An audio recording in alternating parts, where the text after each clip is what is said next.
makanya jangan pilih generasi saya.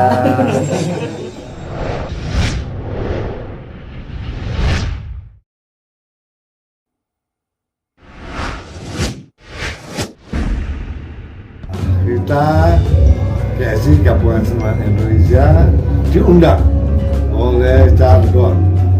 Jadi para anak-anak muda, mudah-mudahan ke depan kita akan kolaps, membuat sebuah acara atau satu dua acara yang melibatkan anak-anak muda, terutama anak-anak muda. Kita sebagai yang tua mendorong aja, tapi biarkan yang muda-muda ini yang aktif. Seluruh kandidat tahu bahwa anak-anak muda yang menentukan masa depan. Pemenangnya yang menentukan pemenang pemilu nanti adalah milenial dan Gen Z. Itu lebih dari 50%. Artinya itu adalah ceruk yang besar, sebuah kantong yang besar untuk diperebutkan oleh semua kandidat. Saya kira pasti semua akan merebut suara milenial dan Gen Z. Kita membuat acara misalnya negeri menari, semuanya dengan riang gembira tanpa maki-maki. Kita nggak usah jelek-jelekan pihak lawan. Saya kira semuanya seirama, semua ceria, bahwa pesta demokrasi harus kita maknai dengan sukacita. Pesan saya cuma jangan sampai salah pilih, jangan sampai salah pilih. Indonesia ke depan 5 tahun kita nggak tahu akan ditemukan teknologi baru yang tak terpikir hari ini, tapi 5 tahun 10 tahun ke depan itulah tantangan Indonesia. Kecerdasan buatan adalah sebuah keniscayaan dan itu tantangan kita. Jangan sampai kita para pemimpinnya nggak tahu. Kalau generasi saya kira saya nggak tahu apa sih itu Gen X. Apa itu? Ya, ya. Kolonial. Kita nggak tahu apa itu kecerdasan buatan. Kita nggak tahu apa itu TikTok. Kita nggak paham apa itu, apa lagi mainan-mainan. Mobile Legend, e-sports, apapun, ya kan? Apapun penemuan teknologi baru kami tidak paham. Kami orang tua, makanya satu. Jangan pilih yang tua. Ya, oke. Kalau program kita GSI, saya kan The Spot ya, kita juga survei bahwa sekarang ini kalian tahu lah, Mobile Legend kan jadi satu hal yang atmosfer banget. Jadi kita dalam waktu dekat udah bikin kayak lomba Mobile Legend, terus kemudian Negeri Merdeka Menari, negeri menari itu untuk sambut Sumpah Pemuda. Terus tadi juga ada kolaps, Bapak ada dari Jargon ngajakin untuk acara mengenai anak-anak untuk memahami ideologi Pancasila, tapi kita buat drama TikTok.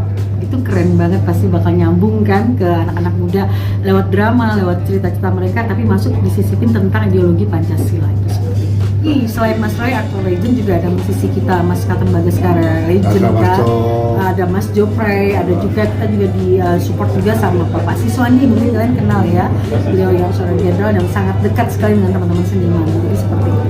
Dan anak-anak ini juga selain main sinetron, main film, tiktokers, gamers, ini gamers dengan bayaran yang lumayan loh.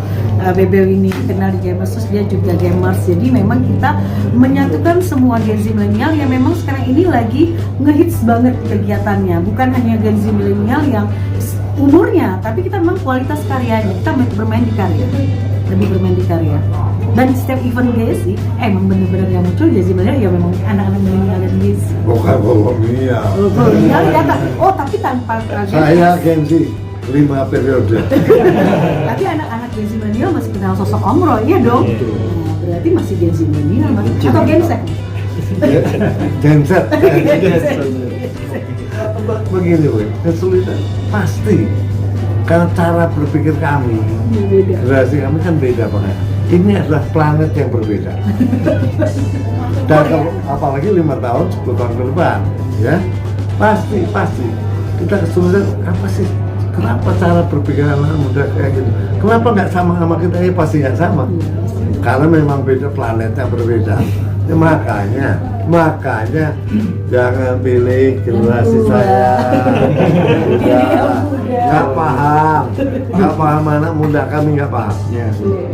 Kita cuma pengawas saja, bukan eksekutor. Ya memang orang tua dibutuhkan, tapi sebagai pengawas saja ngawasin gitu, nggak usah ikut-ikut, ampun bos. Aku tuh suka Pak Ganjar karena waktu itu ada kejadian, salah satu kejadian yang aku lihat di Instagram.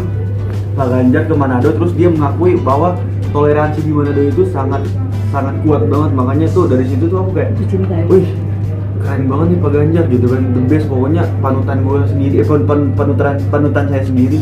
Sebagai orang Manado. Dia sebagai orang Manado. The best. Kalau menurut aku Pak Ganjar tuh supel banget, jadi dia bisa masuk ke berbagai kalangan ya, jadi anak muda, orang tua atau apapun. Terus juga Pak Ganjar itu menurut saya dia orang yang menduduki kalau ada kesalahan atau apa itu dikomunikasikan sama dia.